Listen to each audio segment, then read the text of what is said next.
ಪಿಲಿಪಿಲಿ TV. ಒಂದು ಸುಂದರ ಹಳ್ಳಿಯಲ್ಲಿ ಹಲವಾರು ಪಕ್ಷಿಗಳು ಒಟ್ಟಾಗಿ ಸಂತೋಷವಾಗಿ ವಾಸ ಮಾಡುತ್ತಿದ್ದರು. ಅವುಗಳು ದಿನವಿಡೀ ಕಷ್ಟಪಟ್ಟು ಕೆಲಸ ಮಾಡುತ್ತಿದ್ದು, ಸಂಜೆ ಸಮಯ ಬಂದಾಗ ಊರಿನ ಮಧ್ಯದಲ್ಲಿರುವ ದೊಡ್ಡ ಮರದ ಕೆಳಗೆ ಸೇರಿ ಮಾತನಾಡುವುದು ಅವುಗಳ ದಿನಚರಿಯಾಗಿತ್ತು. ಒಂದು ದಿನ ಮಳೆಗಾಲ ಶುರುವಾಯಿತು. ಸಣ್ಣ ಸಣ್ಣ ಮಳೆ ಹನಿಗಳು ಸುರಿಯುತ್ತಿದ್ದವು. ಆದರೂ ಪಕ್ಷಿಗಳು ಎಂದಿನಂತೆ ಮರದ ಕೆಳಗೆ ಸೇರಿ ಸಂತೋಷವಾಗಿ ಮಾತನಾಡುತ್ತಿದ್ದರು. ಅಯ್ಯೋ ದೇವರೇ, ದಿನವಿಡೀ ಕೆಲಸ ಮಾಡಿ ಇಲ್ಲಿ ಕೂತು ಮಾತಾಡಿದರೆ ಎಷ್ಟು ನೆಮ್ಮದಿ ಸಿಗುತ್ತದೆ ಅಲ್ವಾ ಎಂದು ಒಂದು ಪಕ್ಷಿ ಹೇಳಿತು. ಹೌದು, ಎಲ್ಲರೂ ಒಟ್ಟಿಗೆ ಸೇರಿದರೆ ಎಲ್ಲ ಆಯಾಸವು ಮರೆಯಾಗುತ್ತದೆ ಎಂದು ಮತ್ತೊಂದು ಪಕ್ಷಿ ಹೇಳಿತು. ಸ್ವಲ್ಪ ಸಮಯದ ನಂತರ ಎಲ್ಲರೂ ಒಂದೇ ಮಾತು ಹೇಳಿದರು. ನಾವು ಯಾವಾಗಲೂ ಊರಲ್ಲೇ ಇರುತ್ತೇವೆ, ತುಂಬ ಬೋರ್ ಆಗುತ್ತಿದೆ, ಎಲ್ಲಾದರೂ ಹೋಗೋಣವಾ? ಅಷ್ಟರಲ್ಲಿ ಹತ್ತಿರದಲ್ಲೇ ಆಟವಾಡುತ್ತಿದ್ದ ಮಕ್ಕಳು ಕಾಣಿಸಿದರು. ಒಂದು ಪಕ್ಷಿ ಹೇಳಿತು, ನಾವೆಲ್ಲರೂ ಪಿಕ್ನಿಕ್ಗೆ ಹೋಗೋಣವಾ? ಎಲ್ಲರೂ ಖುಷಿಯಿಂದ ಒಪ್ಪಿಕೊಂಡರು. ಆದರೆ ಪ್ರಶ್ನೆ ಒಂದೇ, ಎಲ್ಲಿಗೆ ಹೋಗೋದು? ಆಗ ಒಂದು ಪಕ್ಷಿಗೆ ಒಳ್ಳೆಯ ಆಲೋಚನೆ ಬಂತು.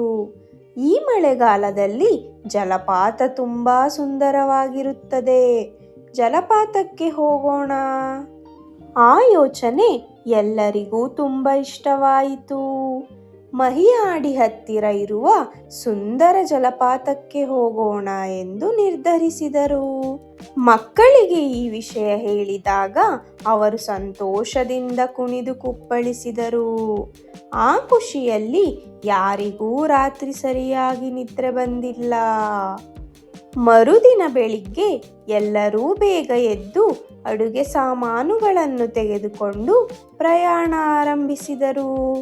ಅಡವಿಯ ಕಡೆ ಹೋಗುತ್ತಾ ಪ್ರಕೃತಿಯ ಸೌಂದರ್ಯವನ್ನು ನೋಡಿ ಎಲ್ಲರೂ ಆಶ್ಚರ್ಯಪಟ್ಟರು.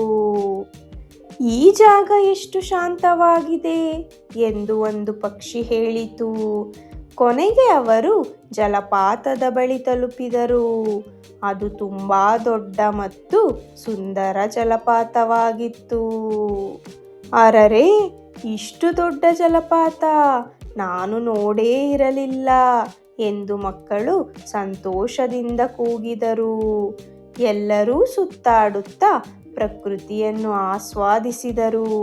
ದೊಡ್ಡವರು ಮಕ್ಕಳಿಗೆ ಎಚ್ಚರಿಕೆ ನೀಡಿದರು. ಜಲಪಾತದ ಹತ್ತಿರ ಹೋಗಬೇಡಿ, ನೀರು ಜಾಸ್ತಿ ಇದೆ ಎಂದು ಹೇಳಿದರು. ಮಕ್ಕಳು ದೂರದಲ್ಲೇ ಆಟ ಆಡಲು ಒಪ್ಪಿಕೊಂಡರು. ದೊಡ್ಡವರು ಅಡುಗೆ ಮಾಡಲು ಶುರು ಮಾಡಿದರು. ಎಲ್ಲರೂ ಒಟ್ಟಿಗೆ ಕೆಲಸ ಮಾಡುತ್ತಿದ್ದರಿಂದ ಅಡುಗೆ ಬೇಗ ಮುಗಿಯಿತು. ಅಷ್ಟರಲ್ಲಿ ಆಕಾಶದಲ್ಲಿ ಕಪ್ಪು ಮೋಡಗಳು ತುಂಬಿಕೊಂಡವು. ಮಳೆ ಬರಬಹುದು ಅನ್ಸುತ್ತೆ ಎಂದು ಅವರು ಚಿಂತಿಸಿದರು. ಮಕ್ಕಳನ್ನು ಊಟಕ್ಕೆ ಕರೆಯುವಷ್ಟರಲ್ಲಿ ಏಕಾಏಕಿ ಮಳೆ ಶುರುವಾಯಿತು. ಅಯ್ಯೋ, ಈಗಲೇ ಮಳೆ ಬರಬೇಕಾ ಎಂದು ಎಲ್ಲರೂ ಬೇಸರಪಟ್ಟರು.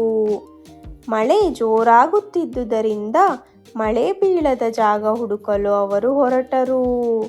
ಹೀಗೆ ಹೋಗುತ್ತಿದ್ದಾಗ ಅವರಿಗೆ ಒಂದು ದೊಡ್ಡ ಗುಹೆ ಕಾಣಿಸಿತು.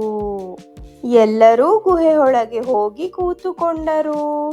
ಅರರೆ, ಈ ಗುಹೆ ತುಂಬಾ ಚೆನ್ನಾಗಿದೆ, ಇಲ್ಲೇ ಊಟ ಮಾಡಬಹುದು ಎಂದು ಅವರು ಸಂತೋಷಪಟ್ಟರು.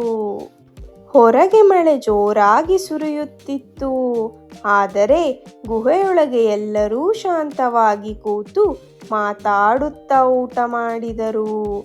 ಇವತ್ತಿನ ದಿನವನ್ನು ನಾನು ಜೀವನದಲ್ಲಿ ಎಂದೂ ಮರೆಯಲ್ಲ ಎಂದು ಒಂದು ಪಕ್ಷಿ ಹೇಳಿತು. ಮಳೆ ಬಂದಿದ್ದರಿಂದಲೇ ಈ ಗುಹೆ ಸಿಕ್ಕಿತು ಎಂದು ಎಲ್ಲರೂ ನಕ್ಕರು. ಸ್ವಲ್ಪ ಸಮಯದ ನಂತರ ಮಳೆ ನಿಂತಿತು. ಎಲ್ಲರೂ ತಮ್ಮ ಸಾಮಾನುಗಳನ್ನು ತೆಗೆದುಕೊಂಡು ಸಂತೋಷದ ನೆನಪುಗಳೊಂದಿಗೆ ಮನೆಗಳ ಕಡೆ ಪ್ರಯಾಣ ಆರಂಭಿಸಿದರು. ಆ ದಿನದ ಪಿಕ್ನಿಕ್ ಅವರ ಜೀವನದಲ್ಲಿ ಮರೆಯಲಾಗದ ನೆನಪಾಗಿ ಉಳಿಯಿತು. ಆನಂತರವೂ ಪಕ್ಷಿಗಳು ತಮ್ಮ ಊರಿನಲ್ಲಿ ಕಷ್ಟಪಟ್ಟು ಕೆಲಸ ಮಾಡುತ್ತಾ ಸಮಯ ಸಿಕ್ಕಾಗ ಒಟ್ಟಿಗೆ ಸೇರಿ ಸಂತೋಷವನ್ನು ಹಂಚಿಕೊಳ್ಳುತ್ತಾ ಬದುಕುತ್ತಿದ್ದರು. ಈ ಕಥೆಯ ನೀತಿ ಏನೆಂದರೆ, ಒಟ್ಟಾಗಿ ಸಮಯ ಕಳೆಯುವುದು ಸಂತೋಷವನ್ನು ಹೆಚ್ಚಿಸುತ್ತದೆ. ಪ್ರಕೃತಿಯನ್ನು ಪ್ರೀತಿಸಿ ಸುರಕ್ಷಿತವಾಗಿ ಆನಂದಿಸಬೇಕು. ಈ ಕತೆ ನಿಮಗೆ ಇಷ್ಟವಾದರೆ ವಿಡಿಯೋಗೆ ಲೈಕ್ ಮಾಡಿ, ಚಾನಲ್ ಸಬ್ಸ್ಕ್ರೈಬ್ ಮಾಡಿ ಮತ್ತು ನಿಮ್ಮ ಸ್ನೇಹಿತರ ಜೊತೆ ಶೇರ್ ಮಾಡಿ. ಮತ್ತೊಂದು ಹೊಸ ಕಥೆಯೊಂದಿಗೆ ಭೇಟಿಯಾಗೋಣ. ಧನ್ಯವಾದಗಳು.